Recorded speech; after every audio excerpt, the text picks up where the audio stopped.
Assalamualaikum warahmatullahi wabarakatuh. Selamat pagi, murid-murid, anak-anak ibu. Nah, ketemu lagi sama ibu. Hari ini sebelum memulai kegiatan pembelajaran, mari berdoa dulu ya. Berdoa dimulai. Berdoa selesai. Nah, hari ini kita akan belajar apa? Kemarin ibu sudah bilang kita akan melanjutkan materi kemarin mengenai potensi yang ada dalam lingkungan kita. Ibu share screen dulu sebentar ya.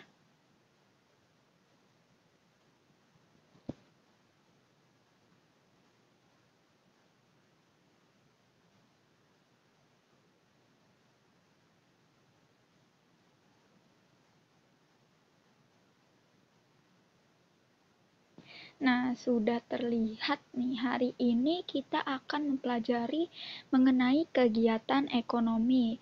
Nah, subtema ini berada di tema ketiga, yaitu potensi ekonomi lingkungan.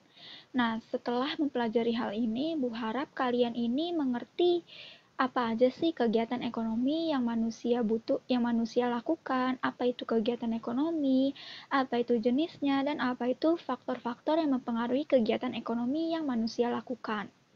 Sebelum itu, apakah ada yang tahu apa itu kegiatan ekonomi?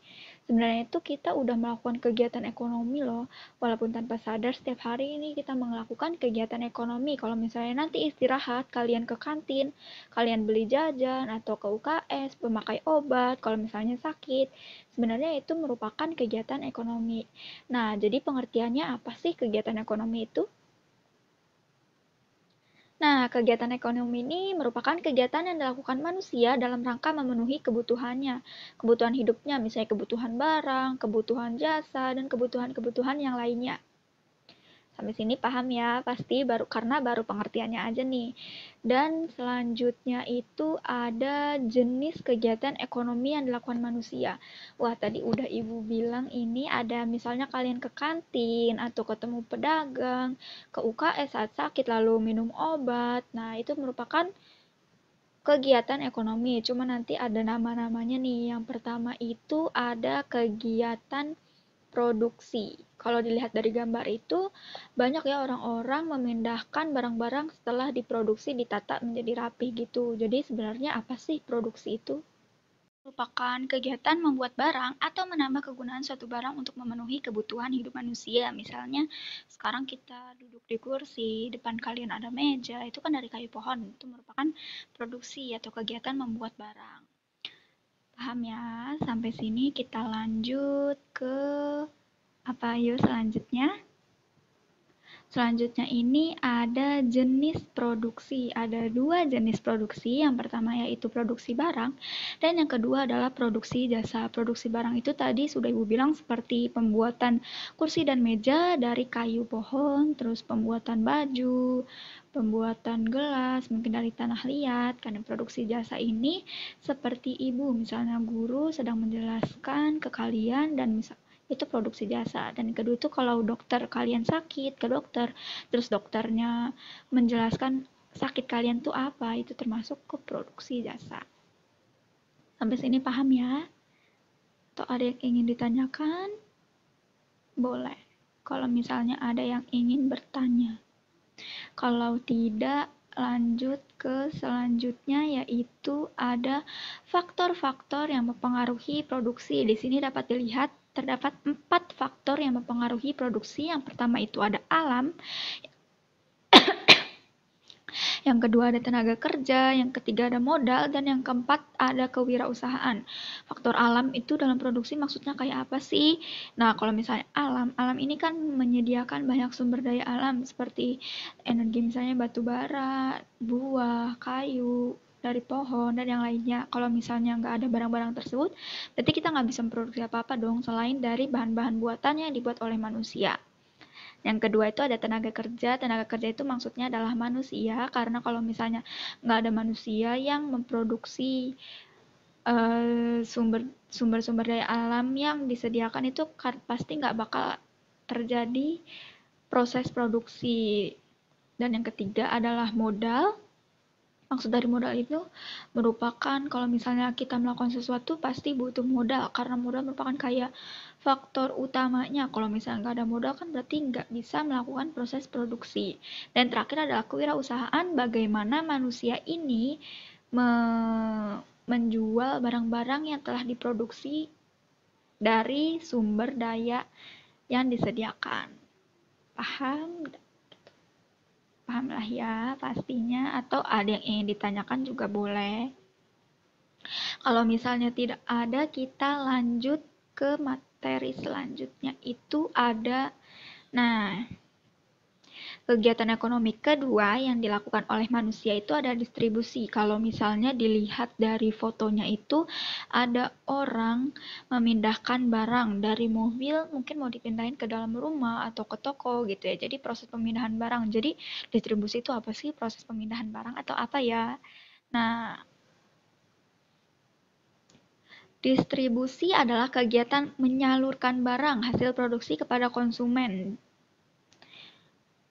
Terus ada, kalau misalnya tadi jenis produksi ada dua, kalau jenis distribusi itu ada tiga. Yang pertama langsung, yang kedua semi langsung, dan yang terakhir adalah tidak langsung. Kalau yang distribusi langsung ini dapat kita lihat kalau di foto itu seperti di pasar, karena kita langsung bertemu oleh penjualnya. Dan kalau semi langsung itu misalnya kalian ke toko, ke mall gitu kan, karena barang-barang yang mereka jual itu kita nggak bertemu langsung dengan produsennya, kita melalui perantara.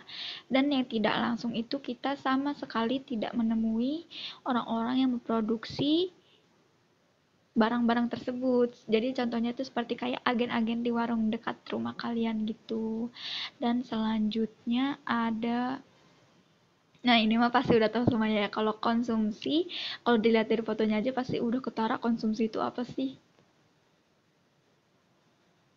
Nah, konsumsi ini kegiatan menghabiskan suatu barang untuk kebutuhan dan menjaga kelangsungan hidupnya. Misalnya kalian makan ayam, makan ikan, menghabiskan sampo, menghabiskan sabun dalam kamar mandi, memakai baju juga termasuk kegiatan konsumsi yang dilakukan oleh manusia dalam menjaga kelangsungan hidupnya masing-masing. Sampai sini paham ya? Yang tadi distribusi juga. Kalau misalnya ada yang ingin ditanyakan, boleh langsung di chat atau di on mic aja langsung. Nah, konsumsi itu sebenarnya juga memiliki faktor loh, untuk faktor yang mempengaruhi manusia dalam melakukan konsumsi tersebut. Nah, itu kan setiap manusia memiliki perbedaan dalam mengkonsumsi setiap barang, yaitu ada dua faktor. Yang pertama faktor internal dan yang kedua adalah faktor eksternal. Yang termasuk dalam faktor internal adalah motivasi, sikap, dan selera. Kalau misalnya selera mah pasti orang-orang udah tahu ya, misalnya kamu suka barang-barang yang warnanya nyentrik gitu, kamu nggak suka, lebih suka warnanya yang adem, yang kalem gitu. Kalau misalnya faktor eksternal seperti pekerjaan, misalnya pekerjaan itu kalau misalnya kalian jadi dokter berarti kalian butuh stetoskop untuk memeriksa pasien kalian. Kalau misalnya jadi guru kalian butuh penggaris ataupun laptop ataupun map untuk menyimpan lembar-lembar jawaban hasil siswa gitu. Jadi kalau misalnya kalian bukan dokter, untuk apa gitu kan punya stetoskop. Jadi faktor eksternal pekerjaan ini mempengaruhi perbedaan konsumsi setiap manusia. Sampai sini paham ya mengenai produksi, distribusi, konsumsi, jenisnya, serta faktor yang mempengaruhi perbedaan dari kegiatan ekonomi yang dilakukan oleh manusia tersebut. Sudah sampai di ujung pembelajaran kali ini. Ibu harap kalian dapat mengerti mengenai kegiatan ekonomi yang dilakukan oleh manusia, serta faktornya, serta jenisnya. Kalau misalnya ada yang masih ingin ditanyakan, dapat ditanyakan. Kalau misalnya sudah tidak ada, Ibu tutup pembelajaran hari ini. Terima kasih sudah memperhatikan. Wassalamualaikum warahmatullahi wabarakatuh.